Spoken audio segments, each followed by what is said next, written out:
Boa tarde, meninos. Nessa semana vocês vão fazer as questões 25, 26 e 27, tá?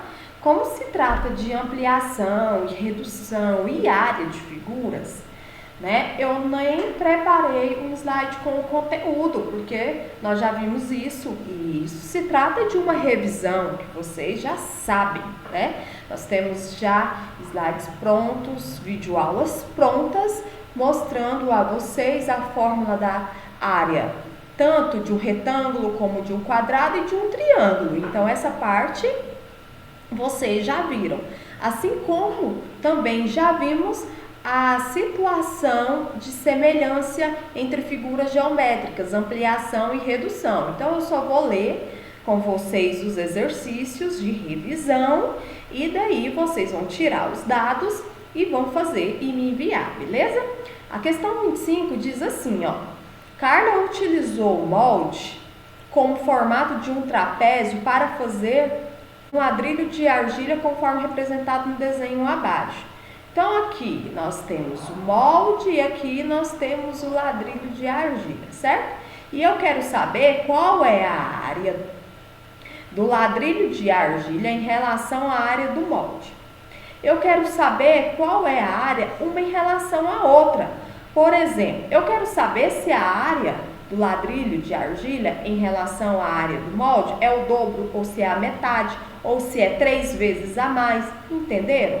Então, vocês vão calcular a área primeiro dessa primeira figura, depois vocês vão calcular a área dessa segunda figura, tá? Aqui eu vou chamar de área 1, aqui eu vou chamar de área 2. Como que calcula mesmo, professora? A área de um trapézio? Já passei para vocês.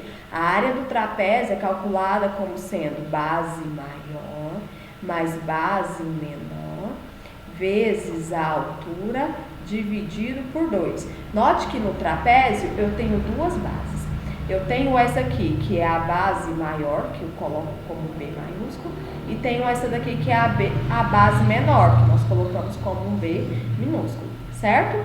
E assim, eu tenho aqui as unidades, né? Vamos considerar que cada ladinho aqui tem uma unidade. Então, aqui na base menor deste primeiro trapézio, eu tenho duas unidades. Uma aqui, mais uma aqui. Então, eu tenho duas. Vocês vão pegar esse valor de 2 e vão substituir aqui no lugarzinho de Bzinho. Aqui embaixo, eu tenho uma unidade, mais um tracinho, mais outra unidade, mais outro tracinho, mais outra unidade, mais outra unidade, mais outra unidade, mais outra unidade. Então, eu vou somar 1, 2, 3, 4, 5, 6. Então, aqui eu tenho 6, ou seja, no lugar do B maiúsculo eu coloco 6, né? Então, eu vou colocar 6 mais 2. A altura, quanto que é a altura? A altura sempre eu pego aqui, né? Onde que fica retinho, certo? Onde que faz um ângulo de 90 graus aqui com a base, a minha reta que é perpendicular à base. A minha altura tem quantas unidades? 1, 2, coloca aqui a altura. E aí você calcula a área. Calculou a área do menor? Faz a mesma coisa com o maior. Calculou a área do maior? Você vai encontrar uma relação, tá? Entre as duas áreas. Você vai analisar o que está acontecendo de uma e a outra, certinho? Olha a minha questão 26. Veja o quadrilátero. O quadrilátero é uma figura formada por 4 lados, MNPQ, desenhado na malha quadriculada. Ele é semelhante a qual? Então, vocês têm aí várias alternativas. Então, vocês têm aí 4 alternativas, A, B, C e D. E eu quero saber, meninos, qual é a alternativa em que esse quadrilátero é semelhante. Lembre-se que ele tem que ser proporcional aqui na sua altura, como aqui na sua base, certo? Por exemplo, se lá é o dobro desses quadradinhos, na base tem que ser o dobro aqui na altura também. Se for a metade na base, tem que ser a metade aqui na altura também, certo? Então, a relação tem que valer para os dois segmentos. E a questão 27 já é uma questão mais elaborada. A questão, ela é da prova Saresp de 2007 e diz assim: 2 quadrados estão representados no plano cartesiano como mostra a figura. O perímetro do quadrado menor é PU. sendo U a unidade de comprimento. É correto afirmar que o perímetro do quadrado maior é... Aqui eu tenho 2 unidades e aqui eu também tenho 2 unidades. Já aqui, meninos, eu tenho 1 unidade e aqui eu tenho 1 unidade, certo? Então, se vocês forem olhar, esse aqui é 1 e aqui é 1, certo? Então, eu tenho esse triângulo aqui, ó. Aqui é 1 e aqui é 1. E eu tenho já esse triângulo maior, onde aqui é 2 e aqui é 2.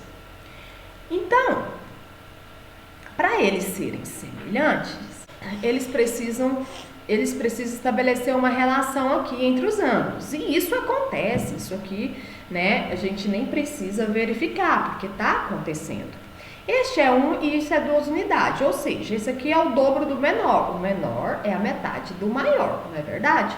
Então, um é o dobro do outro. Se a altura, se esses 2 triângulos são semelhantes, e eu estou dizendo que a altura do primeiro é a metade do segundo, e a largura do primeiro é a metade da largura do segundo, esse segmento aqui, meninos, também tem de ser uma metade do outro. Se aqui é x, aqui é 2x, certo? Porque se eu chamasse esse 1 de x, aqui seria 1 e aqui seria 2 vezes 1, que é 2. Beleza? Eu não sei qual o valor de x, mas eu sei que 1 é o dobro do outro. Então, eu sei que existe essa relação.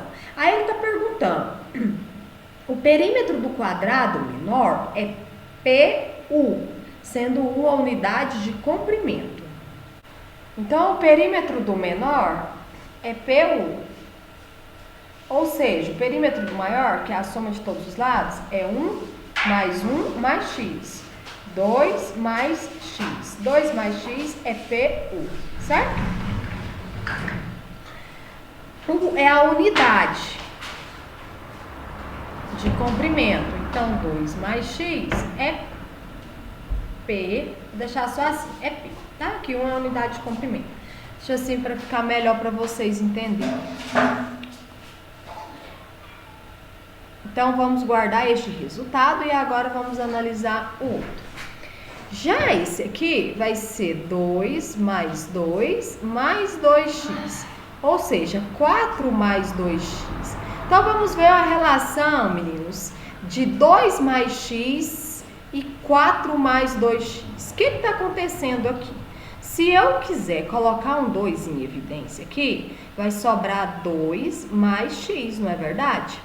Ou seja, duas vezes este aqui, né? 2 vezes 2 mais x. Aqui 2 mais x é P, então aqui é a mesma coisa de 2 vezes P. Então, essa aqui eu fiz com vocês, tá? Porque precisa de uma análise com incógnitas. Então, eu prefiro fazer que eu já tiro as dúvidas. Certinho, meninos? Então, é isso. Faça a atividade com bastante atenção. Organize bem os cadernos. Eu tô vendo que alguns de vocês não estão organizando o caderno. Faça a tarefa bem feita, tire uma foto nítida. Tem foto que tá ficando muito embaçada. Tem aluno mandando foto de outra disciplina, de outra matéria que eu passei, de atividades lá do primeiro bimestre. Eu estou olhando questão por questão. Então não faça isso porque não vai passar, entendeu? Outra coisa é vocês entregar a atividade, depois até mostrar o print que entregou a atividade para a Latifa e tá lá o nominho de vocês como se você não tivesse feito a atividade. É o seguinte, meninos, enquanto vocês não fazerem a correção e enviar a correção para mim, eu não vou colocar ok, porque eu estou devolvendo as atividades de vocês corrigidas e estou deixando lá, ok, é assim... ou a número 2 está errada, ou eu coloco assim, tire outra foto, nessa eu não consegui corrigir, ou eu coloco, não foi anexado nenhum arquivo, ou eu coloco parabéns, a atividade está bem organizada. Então eu sempre devolvo a atividade. a atividade ela será devolvida com uma mensagem de ok ou com uma mensagem de não ok, dizendo que está incompleta. E se caso você recebeu uma mensagem assim, é para você refazer a atividade ou completar. Se eu estou pedindo para completar, você completa. Se eu estou pedindo para refazer, você refaz e enviar para mim novamente, certinho?